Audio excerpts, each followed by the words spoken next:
think every interaction that I've seen with Bob Brown, the authenticity of his beliefs and his ability to articulate those and continually represent them is very powerful and inspiring. And it's with that in mind that we wanted to issue an invitation to Bob and have him talk to us about the heart of leadership. And I invite you to dance with the ideas he presents and perhaps see some areas with new eyes. Welcome to our conference. Very much indeed. Thank you, Bob. Well, thank you, Bob. Thank you, ladies and gentlemen. It's lovely to be here in the concert hall, which had an extra $3 million spent on it to soundproof it from the rumble of log trucks coming 95 a day coming past back in the 1990s. H.G. Wells said that history is a race between education and disaster, and we all know how true that is. He also said that the law of nature is that you either innovate or you get eliminated, and that's a big tussle that's going on right around the world at the moment. Pope Francis, in his recent famous encyclical, Laudato Si, said that, posed the question that every child and all of us have to pose in being alive on this planet, and that is, what are we doing here? And that's what I want to talk about, because I think unless we address that fundamental question, which is there sitting on the shoulder of all human beings as we pass through life, there's a little bit of uncertainty and a fog about living. 13.8 billion years ago, this universe had its, we think at the moment, Big Bang, its moment of start. Whether there was something before or whether there's others going on, we don't know. What we do know is that there are hundreds of billions of planets out in the universe, and we're just one of them. In fact, there are hundreds of millions of stars with planets circling them, and we now know of 6 or 8 or 10 which have the potential for life like ours. But so far as we know, this is the only one which has life and intelligence and the ability to change itself. And that is where the problem comes to us. And as the Pope said in that recent encyclical, which by the way has the subtitle, Care for Our Common Home, Planet Earth. How often do we discuss it as home? How often do we discuss it at all as being relevant to us in our daily lives? It's one of those great oversights in our human thinking, which is expanding at a great rate, but still doesn't understand that we share a common home with 7.3 billion other people, and our fate is inextricably entwined with theirs. We will succeed together or we'll go down together. And the Pope also went on to talk about our fellow creatures on this planet. I quote, "Each year sees the disappearance of thousands of plant and animal species which we will never know, which our children will never see, because they have been lost forever."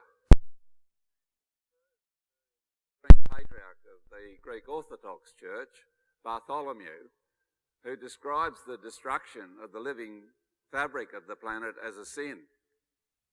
I have a simple word for it, and that is, it's criminal.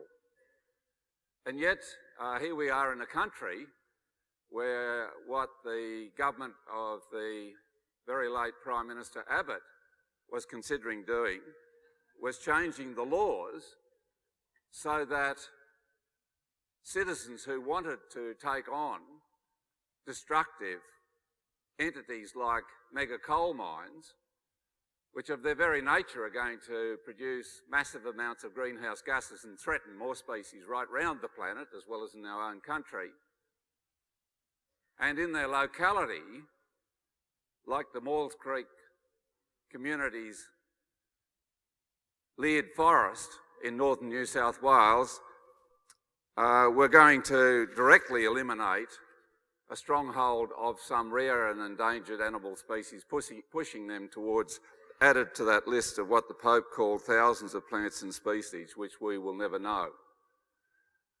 Yet, the common feeling of people in this country and around the world is that we should be finding room for our fellow creatures because they're part of the variety of life, part of the joy of life, which all generations have had and which we are obligated to pass on to future generations. Since I've left the Senate, I've been thinking about how we do change our mindset to being global, because we're part of a global community and modern mass communications denies us the opportunity to think any other way. And for example, the current mass movement of millions of Syrians displaced out of a war which came out of ultimately the invasion of Iraq, in which our country was very deeply involved, is a pointer to much greater mass migrations. Minimum estimates of 50 million people on the move due to climate change by mid-century, which are going to change the whole mindset of how we people on this planet are. And to take a more macabre but still scientifically based projection, we have to look at the scientists who think that the population at the end of the century won't be 9, 10 or 12 billion, according to where you see the United Nations range of possibilities before it tapers off and starts to fall, but it will be in fact 1 billion. And that, of course, brings us to how we avoid such an extraordinary, unthinkable catastrophe where the majority of us at our own hands are wiped off the planet. And I will remind folk that there are 16,000 nuclear weapons in the hands of 9 countries, about to become 10. North Korea is currently saying it's going to send another satellite into space, which is a nuclear, which involves a rocket capable of taking nuclear weapons where it might. And all of those 9 countries are innovating in those nuclear weapons at the moment.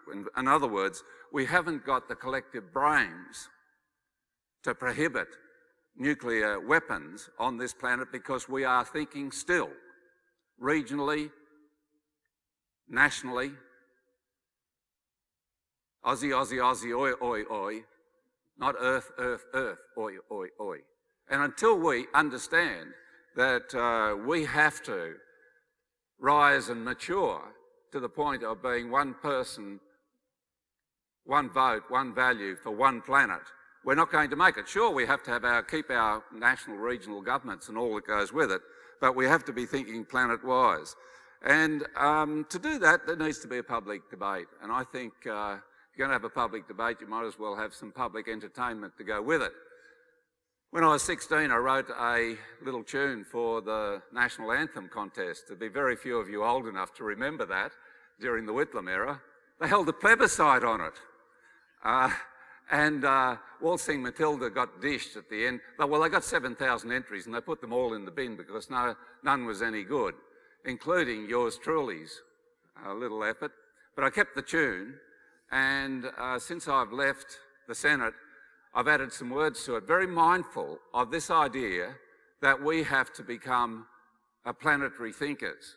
And of course, we in the richest country ever to exist on the face of the planet, the richest society in dollar terms ever to have existed on the face of the planet, have a very big obligation, I think, to be leading in how we change the world for the future. The song, I put some words to it since I've left the Senate. It's simple. It's aimed for children to be able to sing. If you haven't got an anthem, it's an earth song. We've got an anthem for every country, but we've got none for the planet. Unless, of course, a wonderful world, that's a great standard. But we don't have a planet anthem, and there's very few people thinking about it. But it is going to galvanise this idea of a planetary community, and how we work out our affairs together is going to be a major topic for every child now in every school on the planet as we move down through the rest of this century. Well, the song's called Earth Song. I'm going to have a first run of it in this concert hall, and I'm very, very lucky. I'm not Paderewski, I might tell you. I'm very, very lucky to have here the diva of Tasmania, I think, but Claire Dawson, who grew up in Britain, came via the West End to Eggs and Bacon Bay, just along the road from Randalls Bay, where Paul and I live now, down at Cygnet, south of Hobart. And Claire's very nicely, I just put this to her last night, agreed to sing the song. The words will be up there, and I'm going to have a tune on the piano as we sing to this planet, which is the uniting factor for 7.3 billion people in 2015. Ladies and gentlemen, Claire Dawson.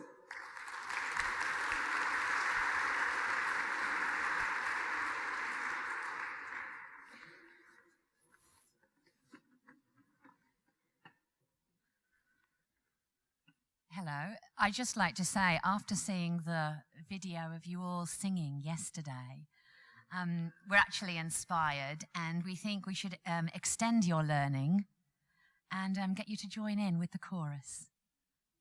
You've been trained.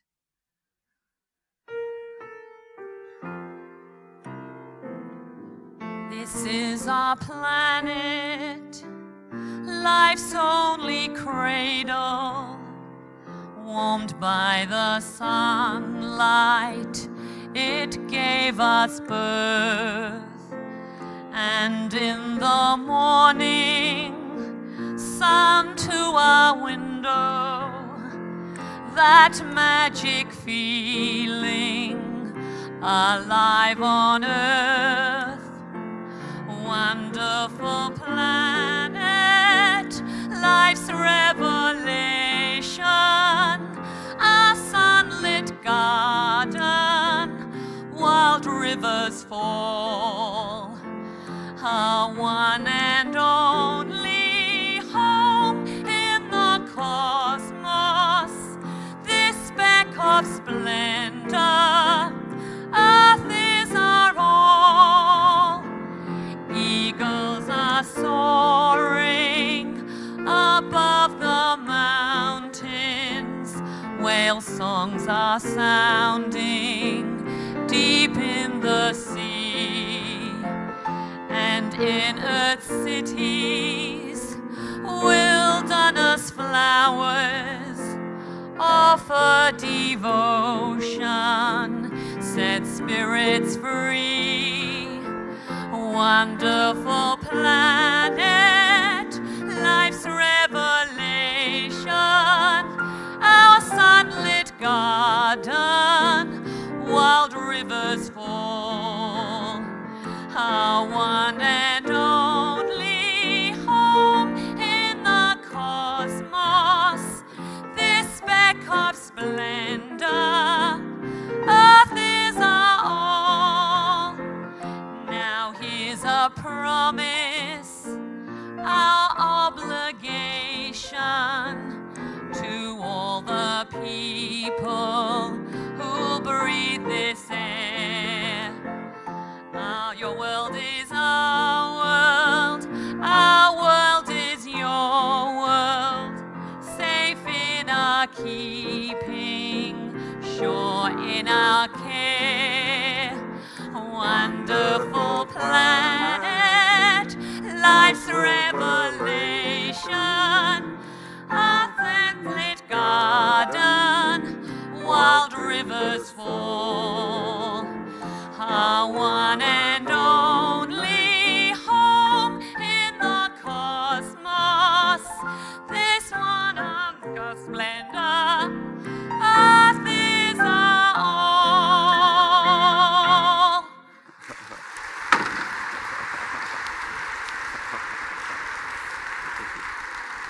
Thank you. Oh, thank you, Claire.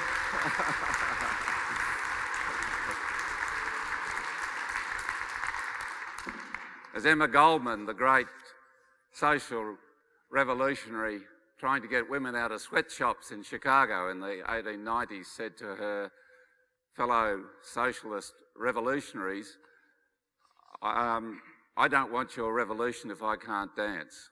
And I love to speak to teenagers in particular these days, because their heads are full of what's going on the planet. Death cults, massive, destructive weather events, climate change, of course, loss of species, which, as the Pope indicated, is now moving to 500 times the natural rate of loss. And that loss is because of the impact of we human beings. And this phenomenal growth of population, which has tripled on the planet in my lifetime. 2.5 billion people when I was born in 1944, now 7.4 billion and heading by mid-century to somewhere between 8 and 9 billion, and then later in the century maybe 11 billion, according to the United Nations. And that's not the worst feature of it, because that's a 30% population growth, but if the rest of the world catches up with us in terms of consumption, we biggest consumers on the planet because we're the richest people, and we have a growth rate in resource extraction in terms of the conventional economy, which is a modest 3%, then by the end of the century, we human beings, this massive herd of mammals, which is now grazing the planet, will be using 300 times, 300% what we're using at the moment. And it isn't there. We are already using 140% of the Earth's natural, living, renewable resources. I repeat that. We are currently using 140% of the renewable living resources of the planet. That's why every day when we wake up, there is less forest than ever before in human history. That's why our fellow creatures are going to extinction at 500 times the natural rate. That's why 90% of Earth's fisheries have collapsed or are heading towards collapse, even though I read in today's Mercury, the giant trawler off our coast is not catching enough fish during the daytime. Wonder why? So they're going to allow it to fish at night as well, something they said they wouldn't do. And here, and on it goes. But we are in the middle of a mounting crisis, and young folk know that. They might want to shut their minds to it, but they know it.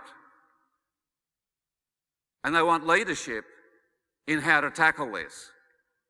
And that leadership involves how we human beings organise, because we're the cause of it, and how we use our collective intelligence to indeed tackle it. And we can't use collective intelligence if we're divided. And we certainly can't use, or aren't using, we're demonstrating collective unintelligence if we continue to have materialism, the ruling religion of the day, with its God growth in the centre, in control of human affairs so that the rich are getting richer and the poor are getting poorer. That is a recipe for disaster. But it is the rich who are in control, who have bought democracy in this country and around the world. Abraham Lincoln said in 1859, if we don't stop the corporations, they will seize the throne of power of democracy. Well, we didn't stop them. And they are the power that runs the world, the de facto government. But if you raise the prospect of saying, well, let's have democracy instead, because as Churchill said, warts and all, it's better than anything else that's been tried. Churchill also said, by the way, if you want to know what's wrong with democracy, have a 3-minute conversation with an average voter. Well, democracy is what we got. Now, if we can have, and our founding fathers and mother, Catherine Helen Spence, who gets written out of the constitutional process so easily and so often, but so wrongly, can get together 6 colonies into a federation, what greater task we have in front of us getting 200 disparate nations into a simple form of global governance. And if you're going to have that, you have to have a vision of where humanity is going to. And at the moment, it's largely vision-free because the corporate sector, which brings us all great benefits, but is not the right entity for governance, has no vision except the bottom line. Its job is profit. And so its job is to lobby governments to get them to change the laws so that the environmentalists can't take them on in the courts. We're seeing that in the United States and we're seeing it here. They rule through their ability and their money and their lobbying power in Canberra and in Washington and of course in Brussels. And they're great at at stemming any talk of there being global governance. So when I gave a talk on just that fact, a global democracy with a global parliament, bicameral, 2 houses of parliament voted on the basis of one person, one vote, one value around the planet to deal with global issues like those nuclear weapons, like international monetary transactions where people are making trillions of dollars each week, but the poor is getting nothing and it's untaxed. And we all know that if there was a Tobin tax on those financial transactions of much less than 1%, there would be enough money coming out of that to ensure that every child on the planet got a school and clean water and food in her or his belly so that they could at least have base 1 of fulfilling their best potential as citizens of the future on the planet. No. They don't want a parliament. They don't want equality. They don't want democracy because they have de facto, as Abraham Lincoln predicted, stolen the throne of power. And so time and time again we see governments here and elsewhere around the world who do unpopular things but still get elected at the next election because so often oppositions are under exactly the same duress from exactly the same entities. And you'll notice I haven't once mentioned the Murdoch media this morning. However, those who control the information because they're rich and they have, as Rupert said, excuse me, ladies and gentlemen, don't let the bloody Greens anywhere near the economy. He's not going to come onto this stage and debate this issue with me. Rupert Murdoch won't. He would never be seen dead on a stage with somebody who can take him on. Very happy to have Prime Ministers from Australia fly to New York, walk up the stairs and reach up to the great man and shake his hands before they go and see the President of the United States. I spoke to Julia and Kevin about that and said, why do you do it? But they do.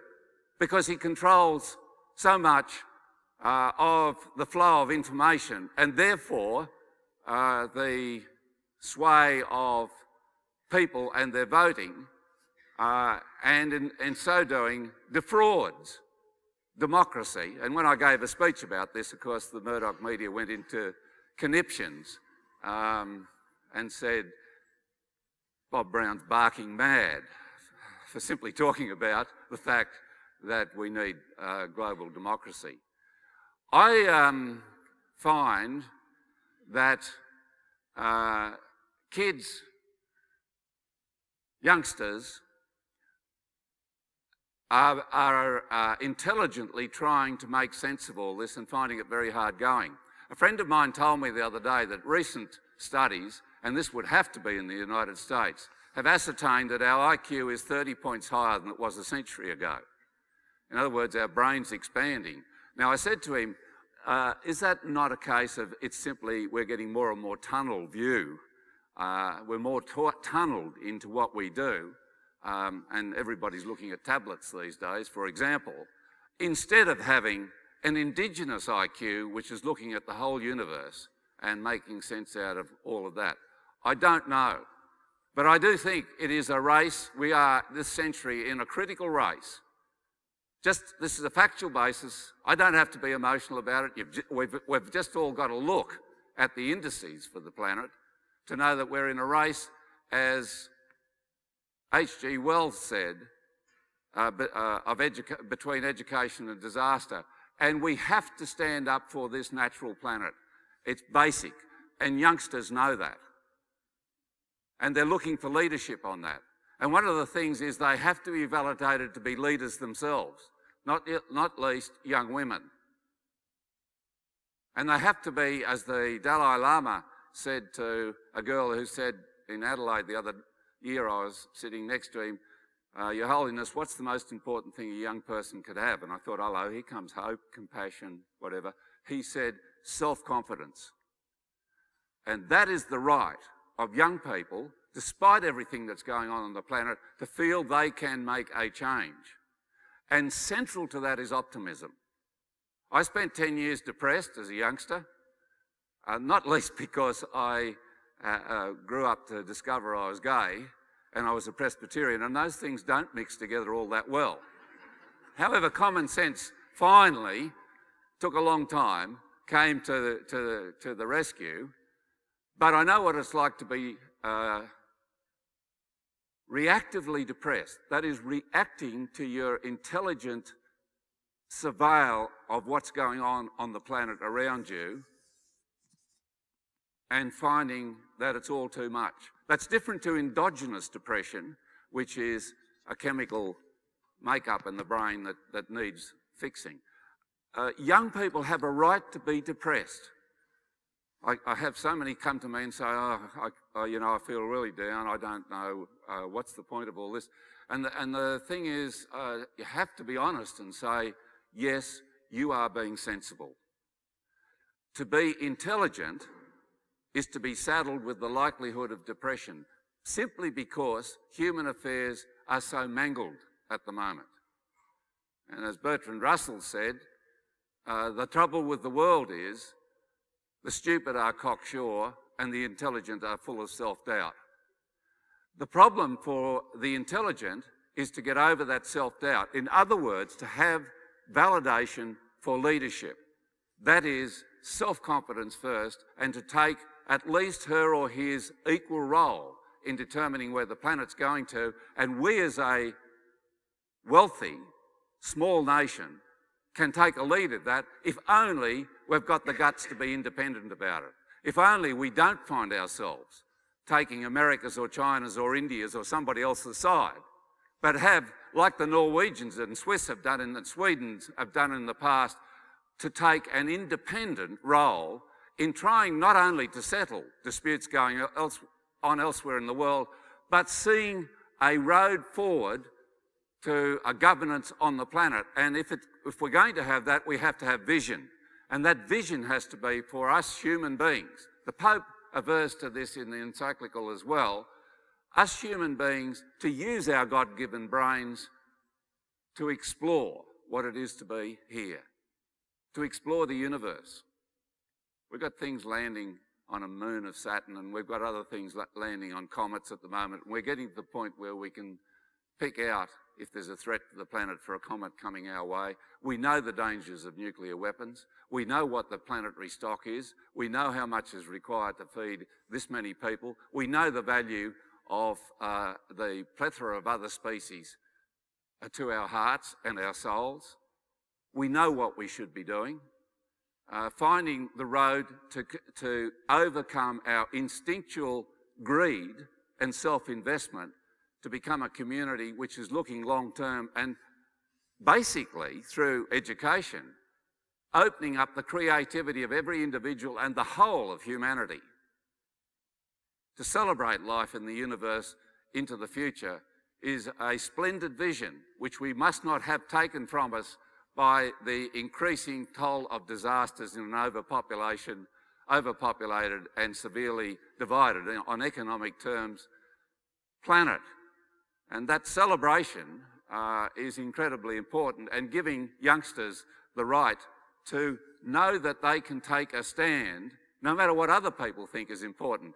Now, after I left the Senate, briefly became chair of Sea Shepherd Australia because the Japanese had taken lawsuits which had knocked out Sea Shepherd in the United States.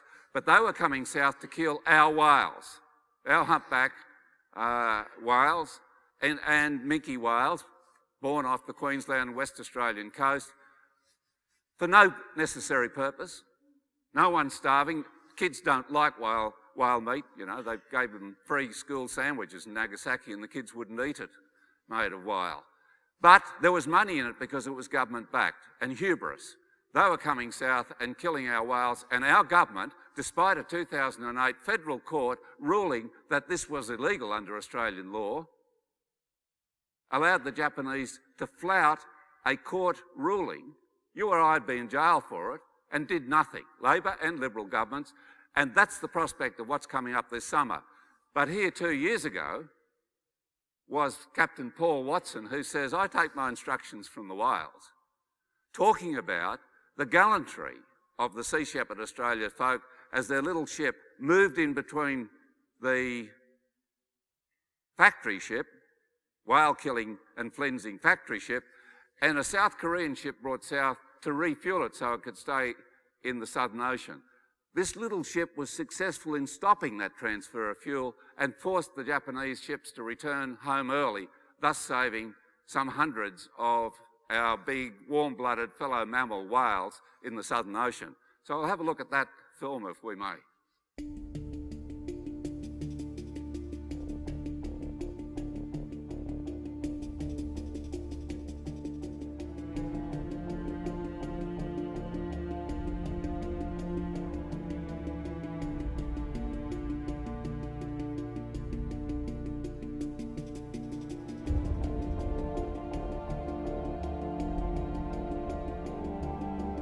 I think that the 9th District Court injunction emboldened the whalers, and they were much more aggressive this year.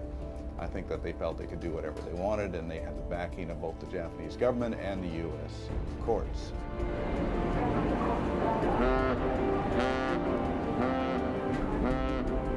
In the past, the Nishan Maru has tried to hit us, but we've been able to certainly get out of their way. But this time we were holding our positions to prevent the refueling, and so you know, I think they probably thought they could bluff us and we'd just move aside, and then when we didn't, they were in a position where they just carried on and hit the vessels.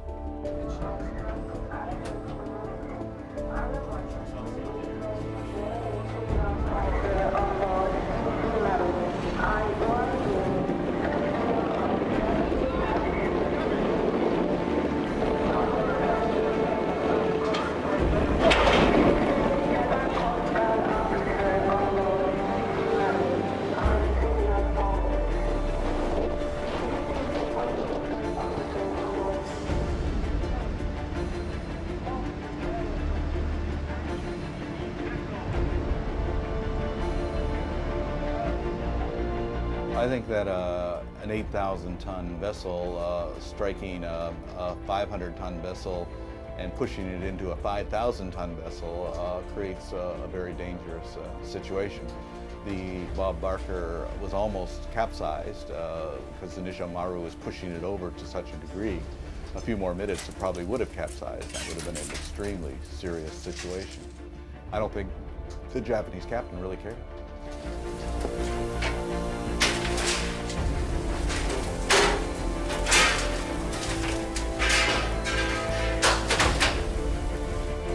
In all of these campaigns, the crew are under the understanding that there are inherent dangers, that we're not just saying we're coming down here to risk our lives to protect the whales, we actually are risking our lives to protect the whales. And when putting our ships in a position to block their operations, we mean that we're there to block their operations. Now, there's no point in saying you're going to stand fast if you move out of the way at the last moment. If you're going to say you're going to stand fast, then you stand fast.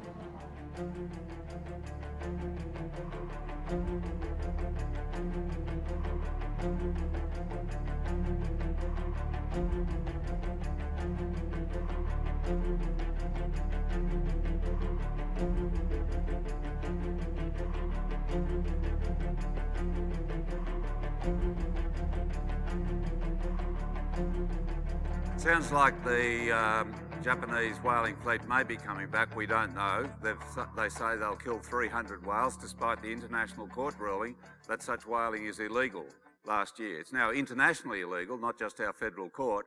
A very early test for the Turnbull government will be whether they want to uphold the law when corporations are behaving criminally. Citizens, they'd arrest them immediately. Corporations, different kettle of fish. And there's a very big test for Malcolm Turnbull coming up in the coming summer. Another test is here in Tasmania, up in the northwest of our beautiful island. We're lucky, we're blessed with some of the last wilderness left on the planet. Now, wilderness is something that we were all created from.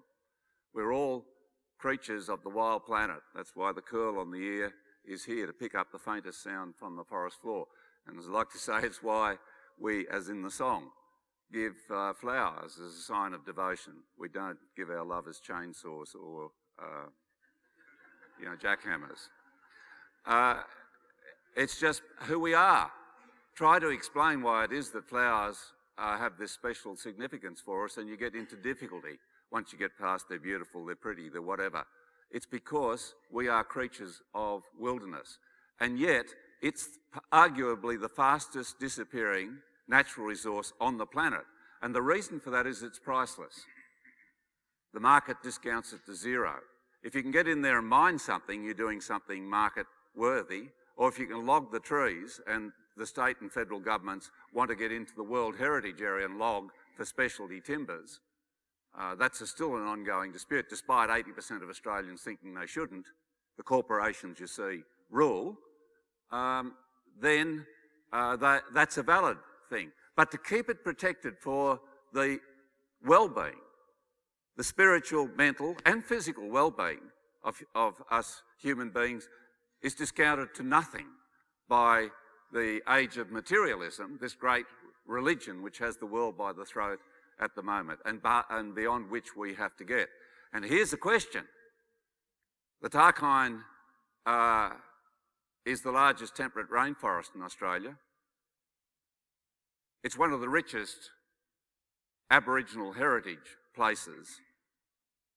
It should be returned to the Aboriginal people of Tasmania. It's one of the richest Aboriginal heritage sites extending right along the coastline for the Aboriginal people. They're currently having to take court action, can you believe this, to try to stop off-road vehicles smashing through ancient middens, collections of Aboriginal artefacts and shells for recreation. Windows up, wireless is blaring, no knowledge, no sensitivity to our own human heritage, and the Aboriginal people are having to take court action to try to defend that because government won't. Neither the government of Premier Will Hodgman nor the government that's in Canberra, or Environment Minister Hunt, who simply turned his back on it, as he has on pleas of people. For example, I'm going to Armidale on Friday to stop Shenhua, massive coal mine being built in some of the richest food-producing areas of the Liverpool Plains in New South Wales. Well, the Tarkine ought to be added to the World Heritage Area because if you read today's paper and papers consequently in Tasmania, what's happened? Logging supplies much less than 1% of the jobs in this state. Mining jobs right down. What's booming? Tourism. Why? Because people are coming here to see a little bit of the planet as it was. And just like the bunch of flowers, wild nature is restorative, it's enjoyable, you want to take your children there, it makes you think of love and devotion and music and all the finer things of life. Devalued to nothing by the market, but hugely important to us as human beings. And this place is under threat, and my foundation is working very hard to alert people to the several threats to it and to its need for this national government to take up the recommendation of its own Australian Heritage Commission that it become national heritage and then world heritage. This is in the northwest of Tasmania, ladies and gentlemen, and in a few weeks' time, our foundation will be bringing out Tarkine Trails, a 200-page booklet on how to get there, whether you want to raft, walk, mountain bike, drive,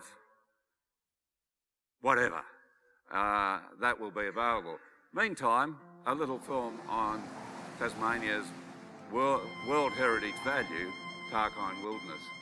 The Tarkine Wilderness is in the northwest of Australia's island state of Tasmania. While unknown to many Australians, in 2013 the Tarkine was honoured by CNN Travel in the United States as #1 on its list of the top 10 remote places on the planet. Named after the Tarkina people who lived along its coastline for thousands of years before European dispossession, the Tarkine is rich in Aboriginal heritage. This includes the sites of huts, like this one on a scenic coastal knoll, ancient engravings like these on shoreline boulders, and numerous stone implements. Even older is the Tarkine's natural heritage. This is the global stronghold of rare and endangered species like the Tasmanian devil, the spotted-tailed quoll, the world's largest freshwater crayfish, and Tasmania's wedge-tailed eagle. These giant eagles have a wingspan of up to 3 metres. The Tarkine's coastline is blasted by the roaring 40 winds, which bring it the cleanest air on Earth, and in winter, waves 5 stories high, which pound the rocky outcrops. In summer, the Tarkine's beaches are patterned by the amber waters of rivulets, which drain the buttongrass plains further inland. Further east, in the ancestral lands of the Tomagini people, is Australia's largest temperate rainforest. This ancient rainforest decks the mountainsides as well as the Tarkine's pristine, west-flowing rivers. In 2004, the Howard government put an end to logging here. Then, in 2013, the Australian Heritage Council advised the Gillard government to protect the whole of the Tarkine by placing it on the list of Australia's national heritage. But Environment Minister Tony Burke rejected this advice and opened 96% of the Tarkine, including most of its rainforest, to mining exploration. Burke then gave his go-ahead for a first open-cut mine in the Tarkine's so-called protected area. The mining company plans to gouge a hole more than 1 kilometre across and 250 metres deep. There are 55 other applications for mineral exploration, including in the rainforest heartland. The Tarkine should be protected for its obvious World Heritage values. One powerful thing stands between that World Heritage listing and the mining trash bag for the Tarkine, and that is public opinion. You can help. Write to your federal MP, donate to the Save the Tarkine campaign, or better still, visit the Tarkine yourself. Go for a walk, photograph a waterfall, enjoy a cruise, or simply relax in the Tarkine Wilderness Lodge before taking a morning stroll in the rainforest. Because to go to the Tarkine is to want to save it. And together, we can. Well, there we go. Ladies and gentlemen, there's a medical dictum that's very true. If you're angry and you suppress it, you'll get depressed. If you're angry and take action, you'll feel good. It's a very clear, good message for youngsters that taking action, that is taking leadership into our own hands, is essential for making the path to a much safer future for Australians and people right around the planet. There's a lot on young people's shoulders these days, but we can help lift that by making sure that they can see, if they take a role in shaping a better planet for the future, they're going to be happier for the doing of that. I have to say, in my own case, I'm happier than I've ever been in my lifetime. Mother Nature's going to knock me off the perch before too long, but in the meantime, whether it's writing songs, a new book called Thera for kids, which Thera is an anagram of Earth. Is that the right word? That'll do. and helping Paul with the lambs each morning. And I'm off to Melbourne tomorrow to give environmental prizes for people who've taken extreme courage in standing up for the environment. 2 of those will go to Indigenous people in Australia in the last 12 months. Life's good. It's ours for the taking. And I honour you for the role you're doing in opening up the way forward for young people in this wonderful country of ours. Thank you very much.